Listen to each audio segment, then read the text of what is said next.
Welcome to the Supreme Love Project, where you learn to love supremely so you can live supremely. This is a Power Hour. This is the place where you can get the information you need to heal the terrors in your soul and launch a revolution in your life. Get ready. Take notes. Now here's your host, Janine Staples.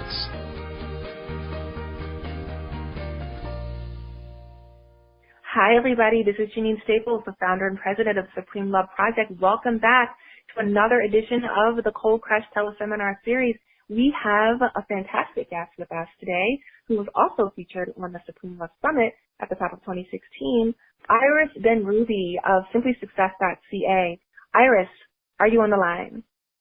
I sure am, and thank you so much for having me back on. Yeah, I'm really excited to have you back. Iris, everybody has really great ideas about romantic love, about partnership, and also about women's empowerment to help us to understand what some of the blocks are, what some of the boundaries, not the boundaries, actually the tripwire might be in getting to the intimacy, the depth of connection that we want with ourselves and with other people. So, Iris, you are very welcome here. Thank you so much for returning. We really appreciate your energy and the new topic that you are focusing on in your work. But before we dig into the interview, I want to give space to you and ask that you take a second or two to give us a little bit of background about yourself. Who are you? What work do you do in the world? And how did you come to this work? It's a bit of a long story, but I'll make it a little shorter. This is basically my fourth career. And when I was a real estate agent, my daughter, who was 12 and now is in her 30s, brought me a letter saying anybody who's interested in teaching parenting can take this course. And I was pretty arrogant. I figured I don't need any help with parenting. I'm a good enough parent. But I want to learn how to stand up in front of a group and not shake while I'm delivering the information. And over the course of the program, I started to apply what I learned to my kids. I went, oh my God, this is so much easier.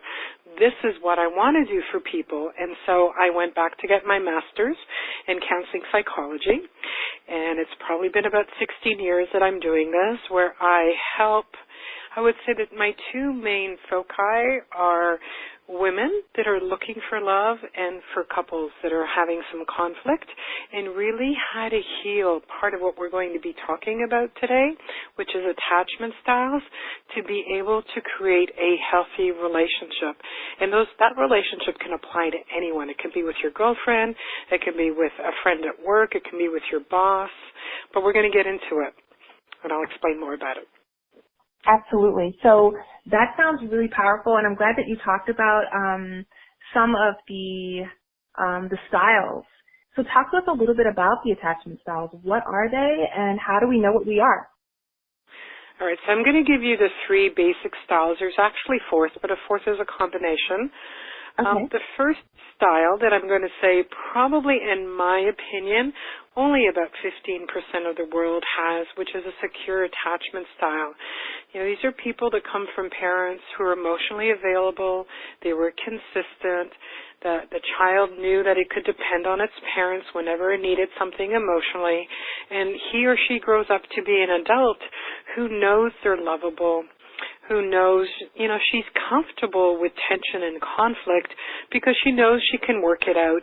She knows her partner is not going to leave her. She's comfortable with girlfriends if they don't talk to her for a couple days. That's, I'm going to say, a very small part of the population. The next one, and these are in no particular order, the next one is called the anxious attachment style, and that's for a child who had parents who were inconsistent. So sometimes they could depend on their parents, and sometimes the child couldn't depend on his or her parent. And so that person, I'm going to say that child, was always assessing to see if the parents are there for him or her. And she grows into an adult who's always assessing, engaging distance in her relationships, whether it's friendships, her best girlfriend, or whether it's with guys' relationships. She's always gauging with her parents, with her sisters, how much space is there. And when there's too much space, her anxiety comes up. And when her anxiety comes up, she actually becomes like a Klingon, and she suffocates the other person. And this applies to men or women. So she suffocates the other person in order to get her needs met so that her anxiety goes down. The flip side is some person with an avoidant attachment style, and that's a person that grew up with parents who are emotionally unavailable consistently. So the child learned that she could never depend on her parents. So she learned to become an island because she could never depend on anyone. She is really proud of being independent. And her style, when somebody gets too close to her, she pushes them out and keeps them at arm's length. And again, it's with anyone in your life. It could be with your siblings, your parents, your best friend. The fourth style is someone who was in a setup with their parents where they couldn't win. So let me just say very quickly that children need love and acknowledgement from their parents. So a parent would say, could you sweep up the kitchen? And the child would sweep up the kitchen, and then the parent would say, either you didn't do it well enough, go do it again, or they would come behind what the child just did to clean it up to their standard. So it's a setup for the child to always be trying to be good enough for the parent to approve of them and always getting the message that they're not good enough. And so they end up in a push and a pull. They end up sometimes being anxious, sometimes being avoidant. And I know that's a ton of information. Yes, it is. But you know what? It's very, very helpful, Iris. And as a recovering codependent, I know that I had the anxious attachment style for quite a long time before I cured my codependency with Supreme Love and moved past it into a space where I could go from codependency to independence and now towards interdependence with someone who's healthy. And so I think some of the women who are listening, if not most of the women who are listening would be my guests, could think about themselves objectively and start to identify maybe where they fall in line among the 3 or 4 styles. So how would a woman be more definitive about her attachment style? How could she look back and find her pattern to get a more definitive understanding of her style? Yeah, I think what's at the core here, well, let me take a step back, is that, you know, when we're born, just before we're born, we're attached to our mothers through an umbilical cord that gives us everything that we need to thrive and survive. Once we're born and that umbilical cord gets cut, I believe that we're all connected through an energetic umbilical cord. That umbilical cord is our attachment for love, and we need to know that somebody out there is there for us to know that we're safe, they have our back, we're good enough. And again, it can be anyone. It could be an older woman at work that makes you feel safe. It could be your aunt. It could be your best girlfriend. It can be your romantic relationship. Now, the problem is what happens when there's tension or conflict. So what happens is anxiety comes up. Someone who's secure will just be okay with the conflict and will work it out. Maybe he or she needs space, and I'll talk to her tomorrow. Or if you're the anxious attachment style, it's like, oh no, I need to know right now. Like, don't go. Stay here. Let's talk it out. Come on. We can talk it out. It's like this such high anxiety that if I don't get an answer, I'm not okay. Right. And the person with the avoidant attachment style, when there's stress or anxiety or tension, they will push the other person away because they feel suffocated. So you disappear for a few hours or a few days. So it's pretty simple to figure out where you fall on that. And just know that we're never one style only. We tend to be a combination, but we have one predominant one. Yeah, this is very simple to my concept of lover identity. There are traits and behaviors and language systems associated with each identity, and I can see if one reflects honestly on her history and her pattern of behaviors, she can determine pretty accurately with some help as to where she falls in line. So the key question next is, what do we do about those attachment styles, particularly the anxious, the avoidant, and the combo anxious avoidant? Cold Crush is all about helping us to crush that cold and heat ourselves up so that we can heal some of those behavioral systems and do love and life differently. So What are some steps? So there's two parts to this. There's the part that we handle on our own. So if you're you have an anxious attachment style, and just like you said, Janine, you can heal that attachment style so that the intensity, it's not so intense. I've been able to work on my own attachment style just like you. I'm the more anxious attachment style. So I've been able to work on it where I can get quite comfortable with tension and conflict. I don't like it, but I can deal with it. So the first thing for someone who's anxiously attached, and that's going to be for whether you're anxious or whether you're avoidant, and the third one is called disorganized because they're push and pull, is you want to manage your own anxiety. So as the anxiety comes up, whether you choose to cling on to someone or whether you choose to push them away, is to recognize the anxiety inside of you. Breathe it out, do some guided visualization, do some meditation, go for a run. Manage your anxiety so that you don't make the other person responsible for how you feel, right? So it's like texting a girlfriend 10 times. It's like, where are you? Why aren't you answering? Can't you just pick up the phone? And making them responsible when they pick up the phone to make you feel better. Right. Or let me just say, on the flip side, when somebody is texting you and calling you and you have the avoidant attachment style, to really manage your own anxiety and need to shut down and pull away so that you can step in. The funny thing is, especially in romantic relationships, but this also happens in regular relationships, is there's often a combination of avoidant and anxious.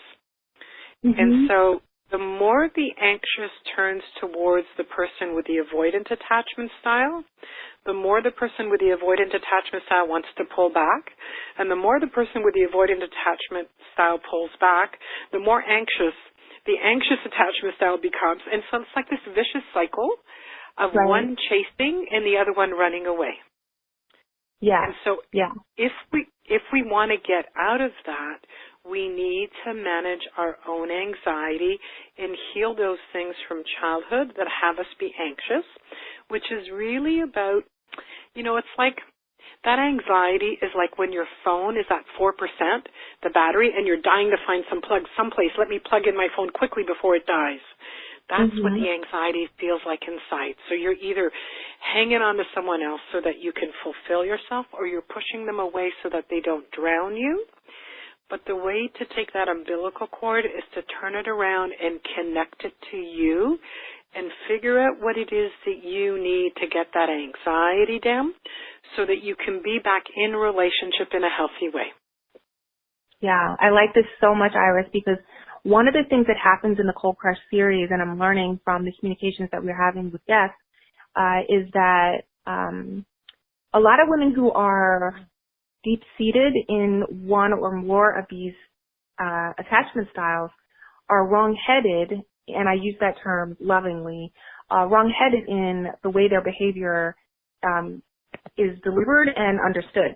So what you described, some of the examples you used, calling someone, incessantly if you're a sufferer of anxiety, and making them responsible for your feelings, causing them to feel obligated to explain themselves to you, to help you to get an understanding of why they were out of touch for a day or 2 days or 3 days or even a week. It's giving over power, and it's not only giving over power and making someone else an authority in your emotional realm, but it's also manipulation.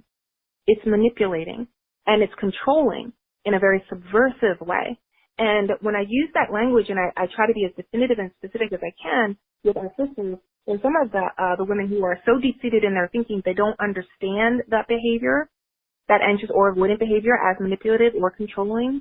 And so I'd like to talk a little bit about that, because some of this is about reframing the ways that we understand ourselves.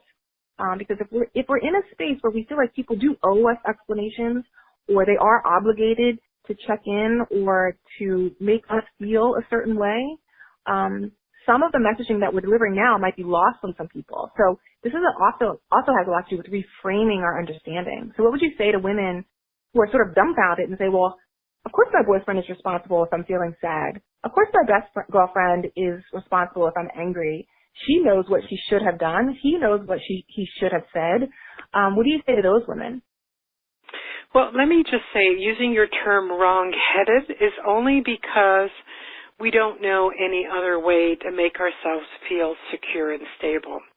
So as a therapist, I can tell you that as children, we didn't have any choice but to be fully 100% dependent on our parents for love, to know that we're good enough and we're valuable, for food, to not get beaten, to get dressed, for our parents to take care of us. We are 100% dependent on our parents. The problem that as we mature, we don't mature how we view relationships. So we continue into relationships, and romantic and non-romantic, using the same strategies we used as a child.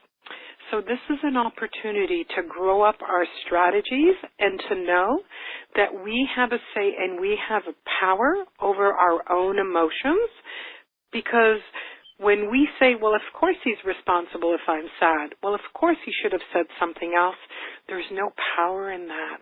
We're handing over our power to someone else to make us feel good. Right, right. And that is, that's a very disabling position to put oneself in. It's disorienting, and it will actually not bridge intimacy. It will not forge connection. Eventually that will seed resentment, because there are no adults that want to be responsible for the thoughts and feelings and lifeblood of another capable adult. Any person eventually who's put into that situation over and over and over and over and over and over and over and over again will begin to feel anger and resentment towards that partner. Well, they're going to feel resentment, and they can't win because they're not in your head.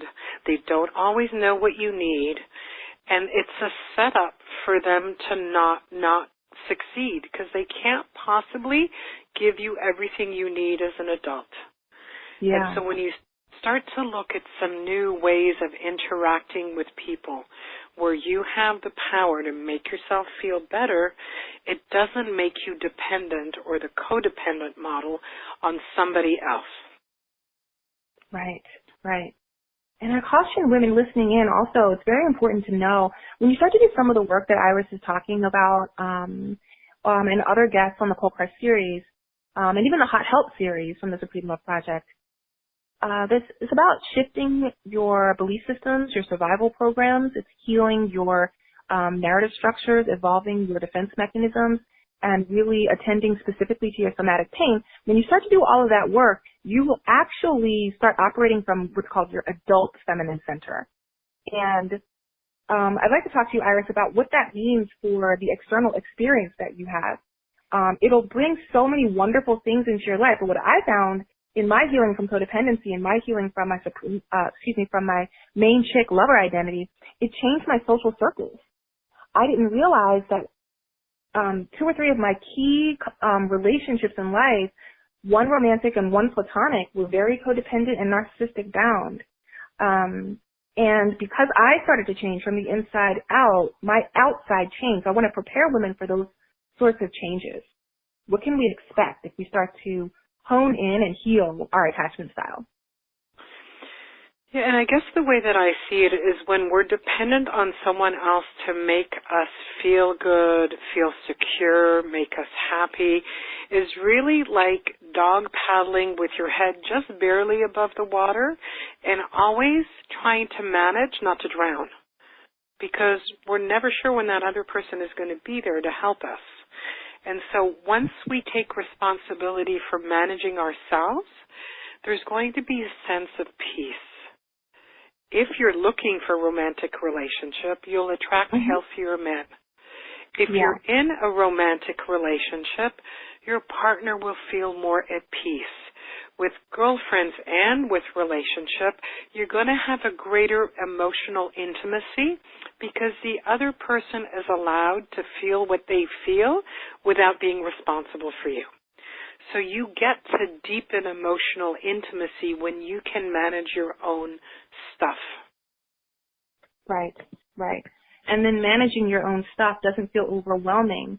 When one heals her attachment style and begins to operate from an adult center, it's easier to, with some practice, and with some time, and with some good coaching and also with really powerful support and a great vested community, you can definitely level up and begin to do that work, right, Iris, of taking responsibility for yourself. Yeah. And there's two levels here. You get to take responsibility for yourself. That's where the biggest piece of work is. But you also get to share with your friend, your girlfriend, your somebody at work. You get to tell them what makes you happy. You know, I love to be in daily contact. I love to text every day. And you can see if the other person is interested in the same thing. So you can actually make your needs known to the other person, and they get a choice to say yes, no, or counteroffer. Right, exactly. Yes, no, or counteroffer. And here's the thing. When you up-level your interior life, when you heal energetically, when you do a deep excavation of the soul and you evolve your attachment style, that yes, no, or maybe is not met with dread, with that stress. Because when you are your own source of love, approval, validation, a person's yes, no, or maybe is not automatically a reflection on your value anymore. A person's yes, no, or maybe is just an articulation of their preference. And so not taking it personally and making it all about self is like an added benefit to healing your attachment style and up-leveling. Well, the irony of it all is that the more you can manage yourself, the more likely the other person is to say yes. The more needy you are, the more they're likely to pull back. Yeah. You know, it's like when somebody is drowning, you know never to reach out to someone who's drowning in the water because they'll pull you down with them. That's right. And so it's the same concept. When someone feels too needy, our natural reaction is to pull back so that they don't suffocate us with their need. The more you're able to manage your needs, the more I can step in to say, how can I support you? Because I know that you're not going to suffocate me, that I'm not going to disappear in order to take care of you. Yeah, yeah. And that is such a space for freedom. It's such a space for, just liberty and strength. And the funny thing is, Iris, and I wonder if some of the women who are listening to us, as a recovering codependent, I couldn't see at a certain point in my history, I couldn't see how depending on myself to be a source of love, health, and approval could be liberating. I couldn't see it. And the reason I couldn't see it is because I was so deeply attached to the idea, as it were, of partnership, such that my whole identity was wrapped up, my value was wrapped up in being a part of someone else, of having my best friend, having my boyfriend, having, any other person to make me feel good, make me feel needed. Complete. Yes, and complete. That movie with, what's her name? I've just lost her name. You Complete Me? Jerry Maguire. Yes. Where she says to him, you complete me. That is so common. And really, that's how most of us are raised. We're either have these, little circles that are one on top of the other, where we're all, if one person in a family is upset, the whole family is upset. Or when one person's upset, nobody even notices. So we need to find a middle ground between both of those paradigms, both of those models, where we can have the other person step in to help us feel better, but not responsible for us to feel better. Yeah, that's it. To help and not be responsible. And because a partner is really an assistant, a partner is not the captain of the ship. We are, as it were, the captains of our own soul. Anyone else that we invite along they don't have the job of taking over. So that's really, really helpful. And so, my next question, Iris, has to do with thinking about, I guess, some of the consequences of these attachment styles. For some women who still might be struggling with denial or admission about their attachment styles and what it might be like to be in a relationship with them, whether it's a platonic relationship, a familial relationship, a romantic or sexual relationship, what are some of the outcomes?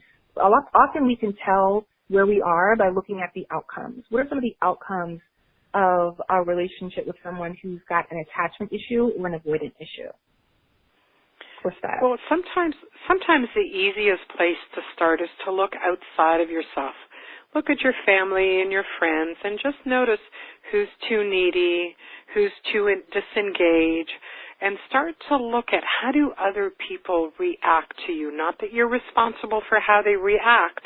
You just want to see what's your responsibility in the interaction. Do other people tend to stay away with you? Now, it could be away from you. It could be two things. That you're either picking people who are highly avoidant or people are tired of trying to meet your needs. So you want to start to look at how are the people in your life or in your history, how have they responded to you? Are you what's called needy, which is this bottomless pit that no matter how much anyone does, it's never enough? Or do you have simple needs in relationships, which is somebody to respond to you within, X amount of hours and not make them wrong and be upset about it? So you want to start to see what's your reaction when someone doesn't give you what you need. Mhm. Yeah, that's really huge, and it's an important step to take when thinking about how to figure out your attachment style, how to understand what it's all about, and where it comes from and what those outcomes and consequences are. Definitely looking at people's reactions and understandings, not making them responsible, but helping us to understand them ourselves through them is really an important part of the work. And so let me ask another question that has to do with attachment. It's really about healing those attachment styles. How do we heal from an anxious attachment style or an avoidant attachment style? What I found in my work is that, like you said, it's not necessarily gendered, any of these styles. I found that a lot of women I know struggle with anxious attachment styles more often than avoidant. We're running to another person more than we're running away. And I feel like in some regards, men have that avoidant attachment style. And so I'm thinking about how to heal those things. What are some steps that we can take to actually work our way out of that kind of style? Yeah, so let me just acknowledge that tends to be more the prevalence of women. It tends to be more of the anxious attachment style because we're socialized to be in relationships. Boys are, at school, go out on the grounds at recess, and they're mostly kicking a ball around or throwing a ball around, and they're not socialized to be in relationships as much. So they don't use their words, they don't use their emotions, they don't develop the skills for emotional intimacy as easily as women do. So we tend to be the ones that are more anxiously attached because we need that connection, or we've been socialized to want and need that connection more than men. So I think that what you said is quite accurate. So some of the things that need to happen, and I can do this in a nutshell because this actually requires one-on-one work, some of it is to be willing to forgive our parents, and I don't mean forgive in a way that means that what they did was okay. It's really knowing that our parents were human beings, that they come with their own baggage. They did the best that they could, and sometimes they do a pretty bad job at it, but they did the best that they could based on the parenting that they got. When we start to realize that our parents are only people that did the best that they could, it starts to create a sense of inner peace within us. Another piece is to really heal that inner child that little girl that wanted her mommy or her daddy to just pick her up and tell her she's lovable and she's good enough. And for us to be able to start to do that ourselves through our inner child, and to start to look around and see what do we need to give ourselves to have a feeling of inner peace. So those are three pieces. They're really big pieces, but those are the three pieces that people can start to work with to take care of themselves rather than look outside of themselves to heal that peace. Right, right. Yeah. Taking steps to curb behavior, to learn methods of communication that will help us to express need specifically. And also, I think what you're saying and what I hear is it's also about learning to practice methods that get our needs met. For the anxious person, for the avoidant person, I would co-sign what you're saying. It has a lot to do with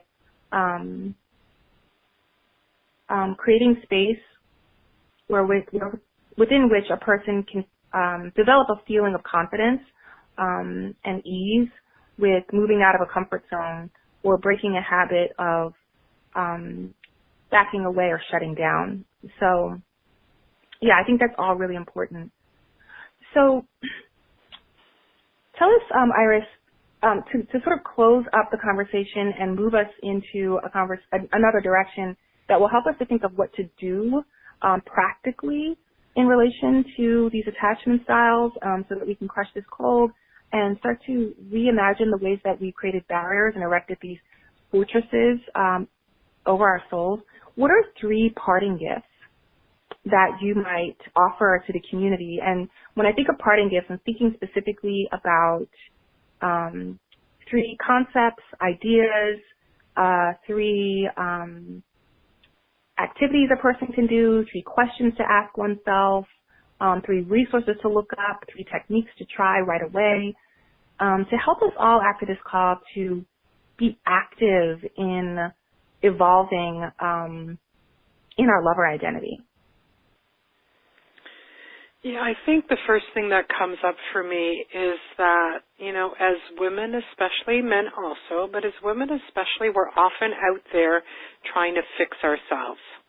Like there's something that is really wrong at our core. And so one of the things that I would hope our listeners come away with today is just giving ourselves permission to be wherever you're at right now, and that it's okay. And if you have an anxious attachment style, then that's what you got from your parents, and it's okay to feel what you feel. If you have an avoidant attachment style and you love to be independent and keep people at arm's length, it's actually okay to be there because that's where you are.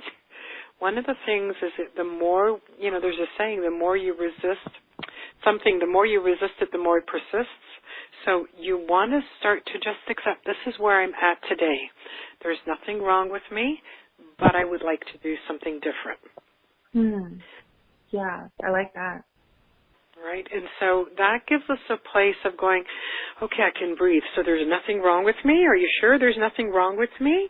I want to assure everyone out there is nothing wrong with you. You came up with the best strategies you could as a child, and you're now here on the call looking for something new. And that's the second piece. I want you to really acknowledge yourself for being open to new techniques, being, what's the word I'm looking for? Somebody who is searching, being open to search for what's right for you, to know that what you have right now is okay, but you want more, and to be open to figuring out how to get that more without keeping yourself in the old behaviors that have you be dependent on someone else to make you feel good. Right, absolutely. Okay. So the first one, do you want to just repeat the first 2 and then I'll do the third one? Yeah, please go ahead. Repeat. Yeah, so the first one is really acknowledging that the way you are right now is good, is okay. You don't need fixing. The second one is to acknowledge yourself for being open to learning more and getting to the next level. And the third piece, and this is a really hard piece, is to start to look at where can you trust in your life to keep growing that level of trust. Because when we don't trust, we're either doing that dog paddle, trying to keep our head above water and looking to who's the next person that can make me feel safe and make me feel good about myself, and maybe jumping from one relationship to the next, to the next, to the next, without looking at, are they healthy for me or not, but I've got to keep my head above water. And so when we learn to trust, trust in part has to be earned, and on another level is just there. We can choose it. Like, I choose to trust the world to give me what I need. Does it always? Maybe. But I get to choose how I look at what the world gives me. If I hit a challenge, I assume that the universe or God, depending on how you look at it, has given that to me for a reason. And so I trust that the universe has given me that for a reason because I can deal with it. So as we grow our trust, we also grow our sense of security within ourselves, and it makes us less dependent on someone else to give us that sense of security. I really like that. That's really helpful information. Iris Benrubi, once again, you do not disappoint. Thank you so much for this wonderful interview, for this great perspective and advice. The ideas and the methods that we talked through have been really very helpful, and I appreciate your time and your energy. I'm glad that you're a part of the Supreme Love Project. Thank you so much for having me back on, Janine. I really appreciate it, and it's always a pleasure to work with you. Absolutely. So everybody listen, you know what to do. Take this message to heart. Build it into your body. Go over to the Supreme Love Project Group Facebook group. Sign up. Knock on the door. I will give you entry. And we'll talk more about this topic, and I will see you on the next episode of Cold Crush and another edition of the Supreme Love Project. Bye-bye. Thank you for participating in the Supreme Love Project. We're a division of Literacy for Life, LLC. Please visit thesupremeloveproject.com for more information about our products and services. Visit JanineStaples.com for more information about our beloved founder and president. And remember, take this message to heart and build it into your body. We'll see you next time, right here. The place to make love, not war, every day of your life.